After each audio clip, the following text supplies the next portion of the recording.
A very good evening to all my SC atoms. I hope all of you are doing really great and I think सब बच्चों के जो भी near by exams आ रहे हैं, may be तुम्हारे CBSE के एग्जाम्स आ रहे हैं, स्कूल के एग्जाम्स आ रहे हैं, किसी और स्टेट बोर्ड के एग्जाम्स आ रहे हैं, या फिर नॉट टू फॉरगेट हमारा नेक्स्ट मंथ जेई मेन का नेक्स्ट अटेम्प्ट है, जेई एडवांस आने वाला है, नीट आने वाला है, सो मेनी एग्जाम्स हमारे साथ आने वाले हैं.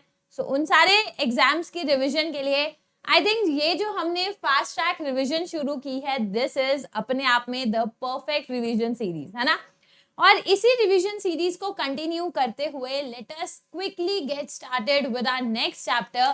चैप्टर का नाम है एस ब्लॉक एलिमेंट. मुझे सच सच बताना, मेरे जितने भी एसवी एटम्स हैं, है ना, क्या तुमने ये एस ब्लॉक एलिमेंट्स का पूरा क्रैश कोर्स वाला वीडियो देखा था? अगर देखा था तो भाई साहब तुम्हें उस क्रैश कोर्स वाले वीडियो अगर किसी ने देख रखा है, उसके अलावा कुछ भी और करने की जरूरत नहीं है. That is perfect for JEE Main students, ठीक है. और बहुत सारे पता है ऐसे भी स्टूडेंट्स होते हैं जो जेई मेन के लिए ये चैप्टर स्किप करके जाते हैं कि बहुत रट्टे मार वाला चैप्टर है तो स्किप कर दो. देखो मैं ये कहूंगी स्किप मत करो, एक बार क्विकली रिवाइज कर लेते हैं. अगर ये टॉपिक्स जो मैं आज डिस्कस करूंगी तुम्हें आते हैं तो बहुत बढ़िया, फिर तुम चिल मार के पेपर देने जाओ. अगर नहीं आते हैं तो मेक श्योर जितने टॉपिक्स आज मैं रिवाइज कराऊंगी सिर्फ उतने टॉपिक्स थोड़े से डिटेल में पढ़ के जाना, बिकॉज इन्हीं कहीं से क्वेश्चन आएगा, ठीक है. So let's get started with the topic S block elements. But उससे पहले बहुत सारे बच्चे इस वीडियो को हर रोज नए स्टूडेंट्स इस चैनल पर आते हैं, तो थोड़ा सा मैं अपने बारे में जरूर बताना चाहूंगी. So guys, my name is Sakshi Vora and I am a pass out of IIT Roorkee. 10th और 12th देख रहे हो तुम्हारी मैम टॉपर रही है बचपन से. सो 10th और 12th में both the years I was CBSE state topper. I was also awarded with KVPY fellowship जब मैं ग्रेड 12th में थी, ठीक है. और आईआईटीएन तो मैं रह चुकी हूँ, ये भी मैंने तुम्हें बता दिया है. लास्ट 7 ईयर्स से I have been teaching chemistry.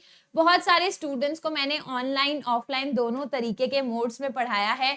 India में तो पढ़ाया ही है, साथ साथ आई वाज देयर इन कतार फॉर अराउंड 3 इयर्स. वहां पर भी मैंने बहुत सारे स्टूडेंट्स को गाइड किया. एक और चीज देखो, बहुत बच्चे ऐसे होते हैं जो पर्सनली हम लोगों से कांटेक्ट करना चाहते हैं, may be regarding the subscription and all. तो पर्सनल कांटेक्ट करने की बजाय मैं यहाँ तुम्हें सब कुछ बता देती हूँ, ध्यान से सुनना. अनअकैडमी की 3 टाइप की क्लासेस चल रही हैं. एक तो है यूट्यूब की क्लासेस जो तुम अभी अटेंड कर रहे हो या जो मे बी तुम लेटर ऑन रिकॉर्डेड अटेंड करोगे. एक होती है यहाँ की स्पेशल क्लासेस जो कम्प्लीटली फ्री ऑफ कॉस्ट है, कोई भी बच्चा उन क्लासेस को अटेंड कर सकता है. And the third one which are like super good in themselves, वो होती है अनअकैडमी की प्लस की क्लासेस. तो ये जो प्लस की क्लासेस हैं उसके थोड़े से फीचर्स मैं तुम्हें फटाफट से बता देती हूँ. You will be getting live classes, live जितने भी टीचर्स क्लास लेते हैं, मतलब you have unlimited access to the complete classes. सारी की सारी क्लासेस अटेंड कर सकते हो, ठीक है. हर वीक तुम्हारा टेस्ट होगा प्रॉपर स्ट्रक्चर तरीके से, एकदम मतलब परफेक्ट सिस्टमैटिक ऑर्डर में पूरे के पूरे कोर्सेज पूरे बैचेस ऑर्गेनाइज किए जाते हैं.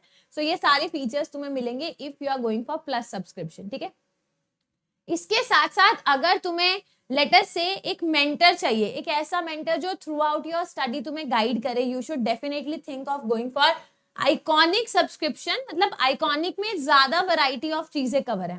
प्लस की सारी चीजें तो है ही है, साथ में तुम्हें देखो स्टडी मटेरियल मिलेगा, स्टडी प्लानर, पर्सनल गाइडेंस मिलेंगी. सो ये बहुत सारे फीचर्स हैं प्लस और आइकॉनिक के. जो भी बच्चे इंटरेस्टेड है, अगर ट्रायल बेसिस पे लेना चाहते हो तो you can definitely go for a छोटे वाला सब्सक्रिप्शन. बट मेरी मानो तो आई will simply suggest have faith, have trust, ठीक है. You can have trust on me, you can have faith on me. और मैं किसी को गलत गाइड नहीं करूंगी. अगर कोई बच्चा प्लस का सब्सक्रिप्शन खरीदता है या आइकॉनिक का सब्सक्रिप्शन खरीदता है, guys it is seriously worth it, it is definitely worth it, ठीक है. प्राइजेस कुछ भी नहीं है, जिस हिसाब से मतलब चीजें पढ़ाई जा रही हैं, prices are nothing in comparison to that. But still मैं थोड़ा सा बता देती हूँ.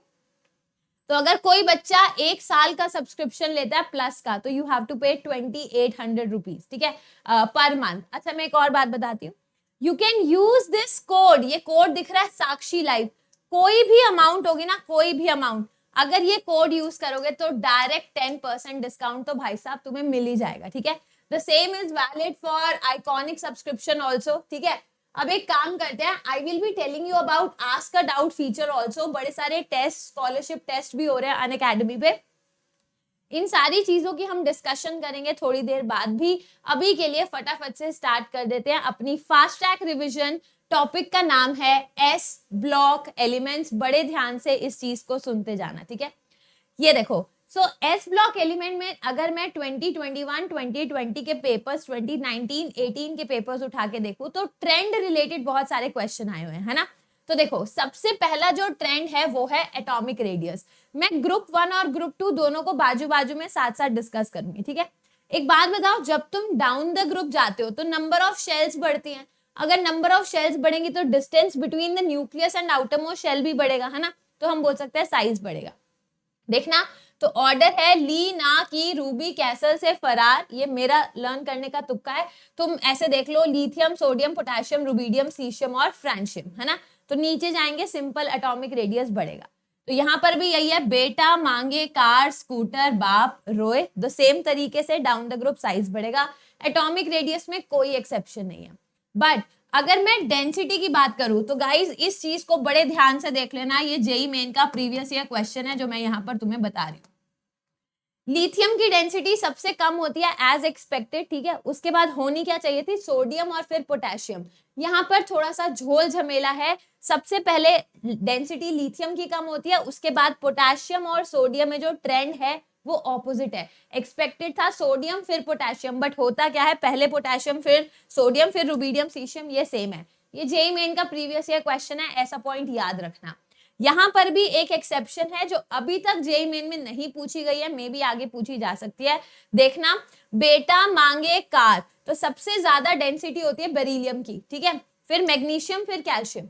बट कैल्शियम की डेंसिटी स्ट्रोंशियम से कम होती है और स्ट्रोंशियम की डेंसिटी बेरियम से कम होती है। So this is a change, ये अभी तक जेई मेन में नहीं पूछा गया।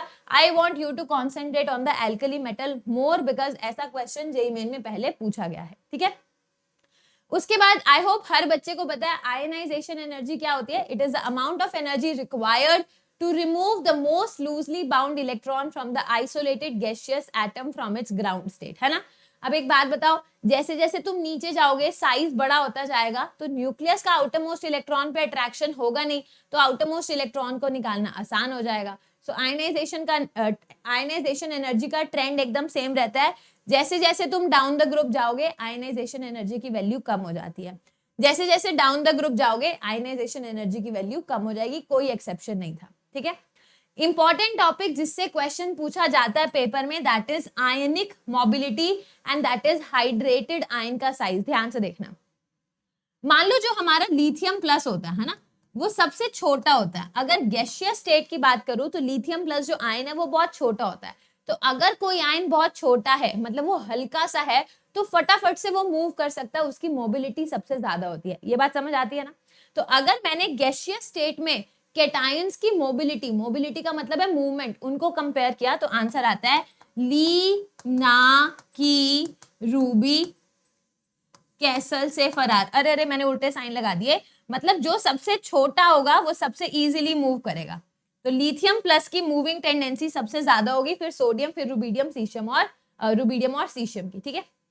बट अगर यही मैंने आयन को हाइड्रेटेड कर दिया, मतलब एक्वा स्टेट में ले लिया, मेरे जितने भी एसवी एटम्स है उनको मैंने क्रैश कोर्स में भी ये चीज सिखाई थी। अगर मान लो एक छोटा सा कैटायन है, हाइड्रेशन का मतलब उसके ऊपर ज्यादा ज्यादा ज्यादा पानी के मॉलिक्यूल्स आ जाएंगे। मतलब एक चूहा था, लिथियम एक छोटा सा चूहा था जिसके ऊपर इतने सारे पानी आ गए तो वो हाथी बन गया। अब उसकी मूवमेंट सबसे स्लो हो जाएगी। सो अगर हाइड्रेटेड लिखा होगा पेपर में, एक्वस लिखा होगा, तो ट्रेंड उल्टा हो जाएगा, लिथियम सबसे कम, then sodium, potassium, rubidium and caesium. ये दोनों ऑपोजिट हैं, इस बात को याद रखना। सेम तरीके से यहाँ पर होगा barium, beryllium, magnesium, calcium, strontium and barium. अगर गैसियस स्टेट की बात करी गई, वापस देख लो, गैसियस स्टेट की बात करी गई तो लिथियम प्लस की मोबिलिटी सबसे ज्यादा होती है, और अगर एक्वस स्टेट की बात करी गई तो लिथियम प्लस एक्वस की मोबिलिटी सबसे कम होती है। जिन भी स्टूडेंट्स को इस सारे टॉपिक की डिटेल पढ़नी है यार, वो इसी चैनल पर मैंने क्रैश कोर्स करा रखा है, उसको जरूर फॉलो कर लेना। अभी के लिए एक क्विक रिविजन करते हैं, ठीक है। जो नेक्स्ट टॉपिक है, जो मतलब तुम्हें रटा रटाया होना चाहिए, इस पे क्वेश्चन आता है, वो है फ्लेम कलरेशन। आई थिंक ये बात भी सबको पता है कि कोई भी जो जैसे कोई भी मेटल का सॉल्ट है ना, वो एल्कली और एल्कलाइन अर्थ मेटल का होना चाहिए। उन दोनों में से भी बेसिकली वो एल्कली मेटल होना चाहिए। उसको तुम अगर फ्लेम के उस रीजन में इंड्यूस करो जहां पर काफी हाई टेम्परेचर होता है, अगर कोई इलेक्ट्रॉन लूजली हेल्ड है, मान लो ये इलेक्ट्रॉन लूजली हेल्ड है इस पर्टिकुलर स्टेट में, ठीक है, तो जब वो इलेक्ट्रॉन एनर्जी एब्जॉर्ब करेगा तो it will go to higher energy state, excited state. But कोई भी इलेक्ट्रॉन एक्साइटेड स्टेट में स्टेबल होता नहीं है, so it has a tendency to come back to the ground state. और अगर इलेक्ट्रॉन ग्राउंड स्टेट में वापस आएगा तो it will release some energy. ये जो एनर्जी रिलीज होगी it will be lying in the visible region. तो हम कह सकते हैं भाई वो पर्टिकुलर जो मेटल है वो फ्लेम को कलर शो करेगा, it will impart colour to the flame, है ना। कौन सा मेटल कौन सा कलर इंपार्ट करता है ये हमें याद होना चाहिए। जैसे लिथियम जो है वो रेडिश कलर इंपार्ट करता है to the flame, super important, याद रखना। सोडियम जो है वो golden yellow colour, yellowish colour impart करता है टू द फ्लेम। पोटेशियम जो है, ठीक है, वो वायलेट कलर, पर्पल सा कलर इंपार्ट करता है टू द फ्लेम। रुबीडियम भी रेडिश वायलेट कलर इंपार्ट करता है, ये याद रखना। Caesium it imparts blue colour to the flame, super super important. साथ साथ लिथियम का भी याद रखना, it gives red colour to the flame, ठीक है, ये पेपर में पूछे गए हैं। उसके बाद कैल्शियम ब्रिक रेड कलर देता है, इंपॉर्टेंट है। Strontium crimson red, crimson red का मतलब होता है वो जो सिंदूर वाला लाल कलर होता है, ये वो देता है। और बेरियम एप्पल ग्रीन, ये तीनों तो इंपॉर्टेंट है ही है, साथ साथ एक सीशियम और लिथियम का याद रखना इंपॉर्टेंट है, ठीक है। Now let us talk about the chemical properties of alkali and alkaline earth metals। बड़े ध्यान से देखो, सबसे पहले हम ऑक्साइड के फॉर्मेशन की बात करते हैं। ये तुम्हें पता है, अगर लिथियम को ऑक्सीजन के साथ रिएक्शन करोगे तो हमारा बनता है ऑक्साइड। अगर सोडियम को ऑक्सीजन के साथ रिएक्शन करोगे तो बनता है परऑक्साइड। और अगर पोटेशियम, रुबीडियम या सीशियम को ऑक्सीजन के साथ रिएक्शन करोगे तो हमारा बनता है सुपर ऑक्साइड। तो ये याद रखना, लिथियम ऑक्साइड, सोडियम परऑक्साइड, और नीचे वाले जो तीनों हैं वो सुपर ऑक्साइड बनाते हैं। डिटेल्स जानने के लिए क्रैश कोर्स को फॉलो कर सकते हो, यहाँ पर रिविजन चल रही है, इसीलिए हम शॉर्ट में सब कुछ फटाफट रिवाइज करेंगे, ठीक है। Moving further to the next topic कि लिथियम नाइट्रोजन के साथ कैसे रिएक्शन करता है, बड़े ध्यान से देखना, this is super super important, ध्यान से देखना। जो लिथियम है ये वो अकेला एलिमेंट है ग्रुप नंबर 1 का। लिथियम एक ऐसा इकलौता एलिमेंट है ग्रुप नंबर 1 का जो नाइट्रोजन के साथ रिएक्शन करके एक आयनिक कंपाउंड बनाता है, जिसमें लिथियम पे +3 चार्ज है, नाइट्रोजन पे -3 चार्ज है। तो कंपाउंड का फॉर्मूला होता है लिथियम नाइट्राइड, जो कि रूबी रेड कलर का होता है। Super super duper important thing, ठीक है। आगे देखो, और जितने भी हमारे पास एल्कलाइन अर्थ मेटल हैं, ग्रुप नंबर 1 में सिर्फ लिथियम रिएक्ट करता है, बाकी जितने भी एल्कलाइन अर्थ मेटल्स हैं वो सारे आयनिक कंपाउंड बनाते हैं विद द फॉर्मूला M3N2, उसमें कोई कंफ्यूजन नहीं होनी चाहिए, ठीक है। नाउ इंपॉर्टेंट थिंग, ये जो नाइट्राइड्स हैं, नाइट्राइड्स, इनको पानी में डालने के बाद ये अमोनिया देते हैं। देखना, नाइट्राइड क्या है, N3-, और मान लो जो हमारे पास मेटल था उस पर क्या था, +2 चार्ज। अब इसको हम पानी में डाल रहे हैं, पानी क्या होता है, H+OH-, तो ये OH- मेटल के साथ जाके मेटल हाइड्रोक्साइड बनाएगा और N3- H+ के साथ जाके अमोनिया बनाएगा। तो याद रखना, नाइट्राइड्स को पानी में डालने से अमोनिया गैस निकलती है, this is an important point, ठीक है। नाउ एक और चीज जो दोनों ही मतलब alkali as well as alkaline earth metal के लिए कॉमन है, व्हाट हैपेंस अगर मैं मेटल को अमोनिया सॉल्यूशन में डालती हूँ, बड़े ध्यान से समझना। जब भी हम मेटल को अमोनिया सॉल्यूशन में डालते हैं, क्योंकि ये मेटल है तो it has a tendency to lose electron and form M+। अब ये जो मेटल प्लस बना, इसको बड़े सारे आके अमोनिया सराउंड कर लेते हैं, जिसको हम बोलते हैं अमोनिएटेड कैटायन। और ये जो इलेक्ट्रॉन है उसको भी बड़े सारे अमोनिया सराउंड करते हैं, जिसको बोलते हैं अमोनिएटेड इलेक्ट्रॉन। इसी अमोनिएटेड इलेक्ट्रॉन की वजह से ये जो सॉल्यूशन है उसका कलर ब्लू कलर का हो जाता है, याद रखना। ये जेईई मेन के प्रीवियस ईयर क्वेश्चंस उठा के देखो, बहुत बार तुम्हें दिखेगा कि जो अमोनिएटेड इलेक्ट्रॉन है उसकी वजह से कलर ऑफ सॉल्यूशन ब्लू हो जाता है। इसी अमोनिएटेड इलेक्ट्रॉन की वजह से जो सॉल्यूशन है वो पैरामैग्नेटिक हो जाता है, मतलब मैग्नेटिक प्रॉपर्टी शो करता है। मोरोवर, इसी अमोनिएटेड इलेक्ट्रॉन और अमोनिएटेड कैटायन की वजह से जो सॉल्यूशन है वो कंडक्टिंग प्रॉपर्टी शो करता है, इट कंडक्ट्स इलेक्ट्रिसिटी। ये 3-4 चीजें याद रखना। Important thing. और इसी अमोनिएटेड इलेक्ट्रॉन की वजह से ये जो सॉल्यूशन है it acts as a good reducing agent, क्योंकि यहाँ पर फ्री इलेक्ट्रॉन पाया जाता है। बट अगर एक लॉन्ग पीरियड ऑफ टाइम के लिए तुमने solution of metal in liquid ammonia को एज सच रख दिया तो वहां पर हम देखेंगे कि it will not act as a reducing agent, क्योंकि वहां पर अमाइड आयन बन जाएगा। It will lead to the formation of amide ion.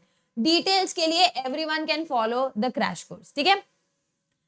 इसी साल जेई मेन 2021 में 2021 के इस बार तुम क्वेश्चन उठा के देखो, ये प्लस इससे जो नेक्स्ट जो स्लाइड मैं अभी तुम्हें दिखाऊंगी, इन दो स्लाइड से दो आई थिंक 3 या 2 शिफ्ट में क्वेश्चन आया था 2021 के, मैं बात कर रही हूँ, ध्यान से देखो, ठीक है।